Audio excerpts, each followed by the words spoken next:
আম, এখানে একটা সুন্দর আমরা কেক নিয়ে এসেছি, এই যে আব্রাহামের জন্য কেক নিয়ে এসেছি। অনেক সুন্দর একটা গাড়ি মেক করা হয়েছে, অনেক সুন্দর। তো আপনারা সবাই আমার সাথে লাইভে থাকেন। এটা হচ্ছে এসকে ফিল্মসের মালিক আব্রাহাম খান জয়, সুপারস্টার আব্রাহাম খানের জয়ের জন্য এই কেকটা মেক করা হয়েছে। অনেক রেড কালারের একটা গাড়ি মেক করেছি, অনেক সুন্দর করে।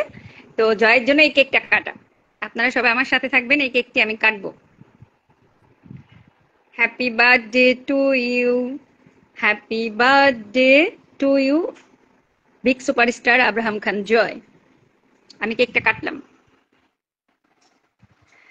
তো আমার ভক্তদেরকে নিয়ে আব্রাহাম খান জয়ের জন্য কেক কেক কাটলাম।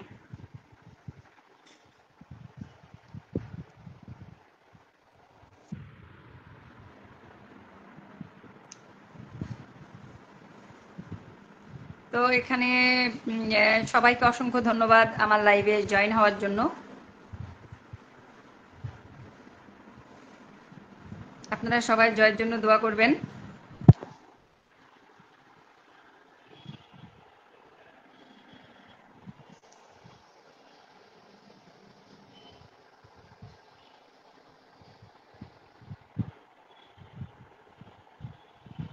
সবাইকে অসংখ্য অসংখ্য ধন্যবাদ।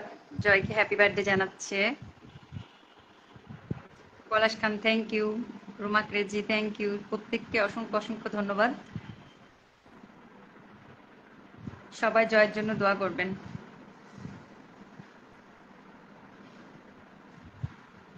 জয়কে যারা নোংরাভাবে কথা বলছে, প্রতিবন্ধী হিসাবে কথা বলছে, আল্লাহর কাছে আজকে বিশেষ দিন, জয়ের জন্মদিন, সেই উপলক্ষে আমি দোয়া করি। তার পরিবারের যারা তাদের খুব ক্লোজ, তাদেরও হয়তো বাচ্চা হবে বা হয়েছে, আল্লাহ তুমি তাদেরকে ওইটাই বানাই দিও। তাইলে আর কখনো নেক্সট টাইম দেখা যাচ্ছে আমার বাচ্চাকে বা আর একজনের বাচ্চাকে এইভাবে নোংরাভাবে কথা বলার আর সাহস পাবে না।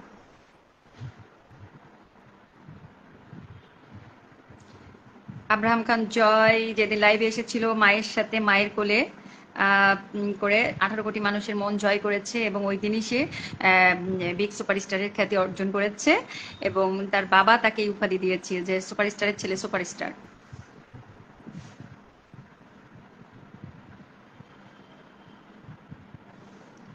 হ্যাঁ, মানে আজকে তো আমি লাইভ করব জয়কে নিয়ে, আগের থেকে জানি, গতকাল বলেছিলাম। আর জয়কে নিয়ে তো আমি যে ফাইটটা দিয়েছি এবং সত্যের ফাইট দিয়েছি। হ্যাঁ।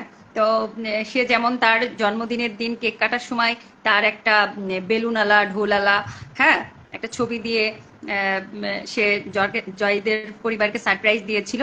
আজকে আমি জয়ের কেক কাটবো এটা জেনে আমাকে এইভাবে নোংরা নোংরা গালি দিয়ে জন্মদিনটা নষ্ট করছে। তো চিলে কান নিয়ে গেছে, ওইটা চিন্তা করে লাভ নেই। কে কি বললো না বললো আই ডোন্ট কেয়ার।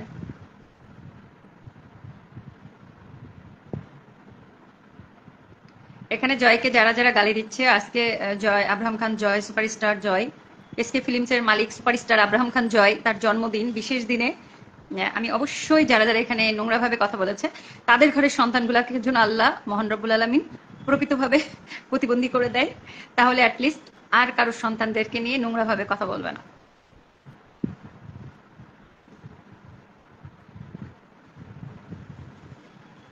লাইভটা একটু বেশি বেশি করে শেয়ার করে দেন। ভাবছিলাম লাইভটা বন্ধ করে দিব, মনে হলো যে না, আরো 5 মিনিট আমি লাইভ করব। আমি এনজয় করছি।